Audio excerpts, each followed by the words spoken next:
Hey everyone, 13 weather meteorologist Sean Ash here, and what a 24 hours it's been in central Indiana. I know there has been so much discussion about tornado, landspout, tornado. So we have to start with what distinguishes the two as we move forward in this presentation on the damage assessments from both of them. Now, yesterday, if you were out, you know that we really just had rain. We didn't really have any rumbles of thunder. Now, we had some rain in the morning that essentially we thought stabilized the atmosphere until about midday. We had a little bit of sun, and that did heat things up a little bit and made things a little unstable at the surface. I'll explain that in a second. First, I want to talk about the classic tornado setup. And we're talking about tall thunderstorms that have these big rotating updrafts that go 20, 30,000 feet in the atmosphere. And so that when the radar hits that rotation in the mid-level of the storm, we're seeing this up here, and that catches our attention to look as far down toward the ground as we can. And these are the big storms, thunder and lightning, things like that. That's the classic severe, classic tornado setup. The landspout setup, and a little bit similar on those hot summer days where you get the dust devils. Usually what happens is it's more of a shower in nature, and there's a little axis way down at the ground. And all the rotation, by the way, with this usually is very far, very shallow, something we call shallow, and near the ground level, where the radar just can't get a great picture of what's going on down here. And then because it's more shallow, we're not seeing what's going on up here. And there really isn't much because that rotation, again, is so close to the ground. We had a little bit of a hybrid situation with this particular setup yesterday. And I want to show you the picture. This is from Abby. Sam and Abby were on their way back to Ball State University, kind enough to share the video they caught. And when I saw the video, I was like, my goodness, this thing's a tornado. If you look at this, and this is again Abby's picture. So basically, here's ground. This is it. I mean, this is the rotation right here. That's it.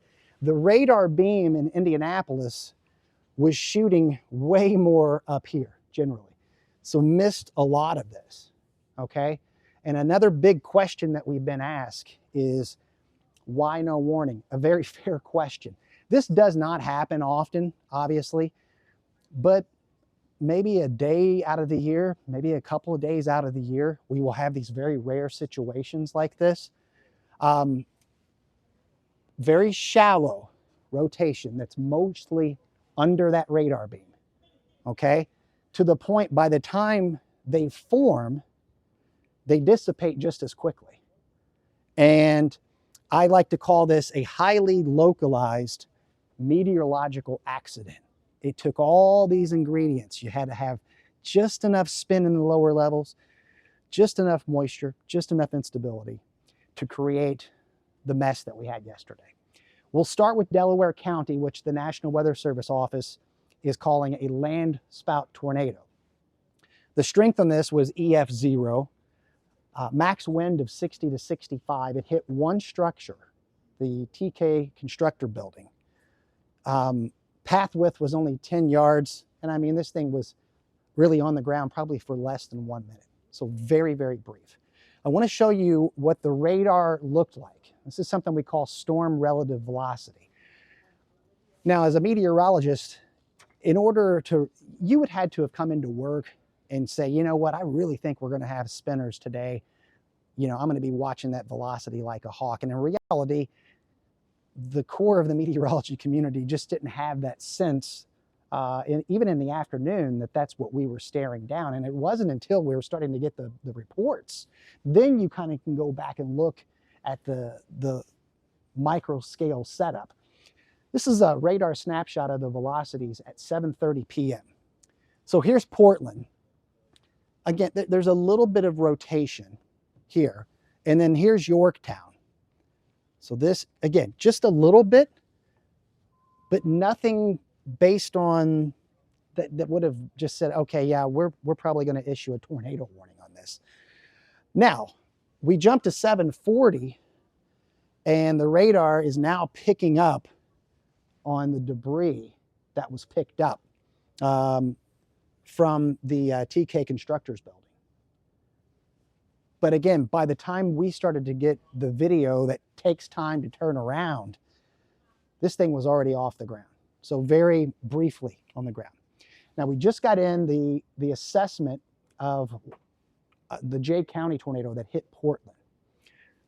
But different of a setup. This was more of a low-topped supercell. When we say low, I mean this thing was really close to the ground. EF1 wind with a maximum wind of about 110 miles per hour.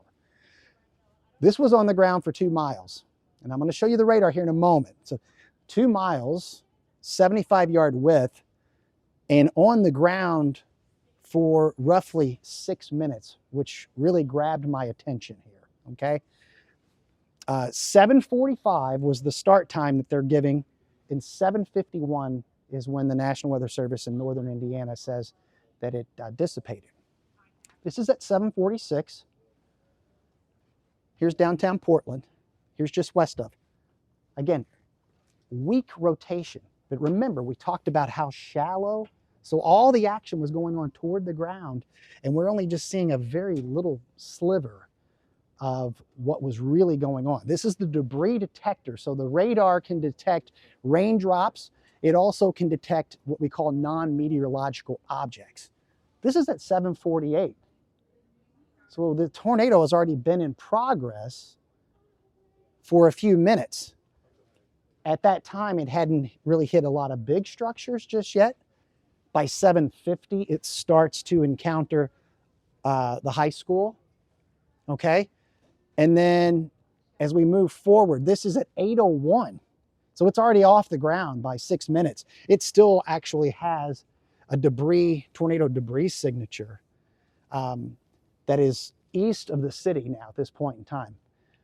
But I guess what I'm trying to tell you is that by the time a radar operator would have seen this, unless you're getting reports, and you weren't going to really have chasers out yesterday, but by the time you see this thing is already starting to wrap up. So I hope that explains the complexities of what happened yesterday. And again, like I said, it doesn't happen very frequently. It is certainly a humbling experience. And this again is another snapshot. So this is at right around 7:51. There is the debris from the Portland tornado. And even at 7:51, the radar is detecting that debris that had been picked up, and that's where it was picking it up. The debris actually north of Muncie. Thankfully, the tornado, landspout tornado, dissipated before it made it into Muncie. So bottom line is this. Look, whatever you want to call it, did damage, and that's the most important thing to us. Thankful for no injuries on this. And in the coming days here, we will have chances, maybe late tonight, south of I-70, and then during the day on Tuesday, the potential for some rotating thunderstorms as well.